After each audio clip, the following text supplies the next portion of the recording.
गतीने हे पुढच्या कार्यक्रमाकडे जाता येईल. धन्यवाद. नमस्कार, मी प्रकाश सुतार, कोल्हापूर विभाग. समन्वय कशा पद्धतीनं व्हावा याच्यासाठी मी माझं मनोगत लिहून आणले, वाचलं की वेळ वाचेल. समाज हितासाठी सर्वांनी सकारात्मक विचारांनी एकत्र यावं.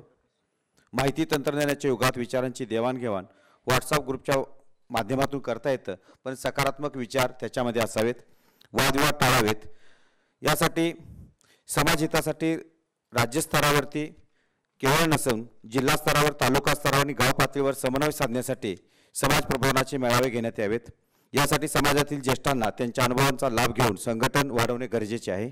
समन्वय अंतरंगातून व्हावा, पोटात एक आणि ओठात एक नसावं, निरपेक्षपणा असावा, समन्वय सकारात्मक असावा. याची सुरुवात केव्हापासून करावी, आता विचार करत बसू नका, तो आत्तापासूनच करावा अशी माझी धारणा आहे.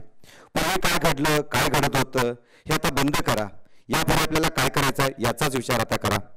समन्वय समिती सकारात्मकपणे विचार करूया. ज्या उदात्त विचाराने आजचा कार्यक्रम या ठिकाणी सुरू आहे, तो कार्यक्रम अत्यंत स्वागतार्ह आहे.